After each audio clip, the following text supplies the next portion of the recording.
મિત્રો, જો તમે ક્યારેય પણ દેશની કોઈ સરહદની મુલાકાત લીધી હશે તો તમે એક વાત ચોક્કસથી નોંધી હશે કે સરહદ પર લાગેલી કાંટાળા તારની વાડ પર સૈનિકો દ્વારા ખાલી કાચની બોટલો ઘણીવાર લટકાવવામાં આવે છે. પરંતુ શું તમે જાણો છો કે સરહદી સૈનિકો આવું શું કામ કરે છે? વાસ્તવમાં ભારતની લાંબી સરહદો પર ગાઢ જંગલો અને દુર્ગમ્ય વિસ્તારોમાં હાઈટેક સેન્સર અથવા કેમેરા લગાવવા મુશ્કેલ સાબિત થાય છે.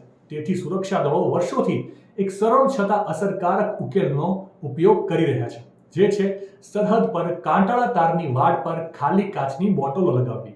જ્યારે કોઈ વ્યક્તિ, ઘૂસણખોર અથવા જંગલી પ્રાણી તારની વાડના વાયરને સ્પર્શ કરે છે અથવા તેને પાર કરવાનો જો પ્રયાસ કરે છે, ત્યારે લટકતી બોટલો એકબીજા સાથે અથડાય છે, જેનાથી જોરથી રણકાર થાય છે. રાત્રિના શાંત વાતાવરણમાં આ અવાજ દૂર દૂર સુધી સંભળાય છે. આ અવાજ સરહદના રક્ષકો માટે ચેતવણી તરીકે કામ કરે છે.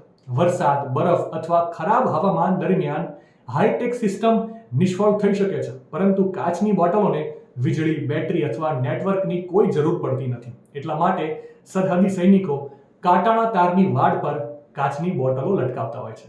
માહિતી સારી લાગી હોય તો રીલને વધારે શેર કરજો અને આવી જ અવનવી માહિતી માટે સંદેશ ડિજિટલ સાથે જોડાયેલા રહેજો.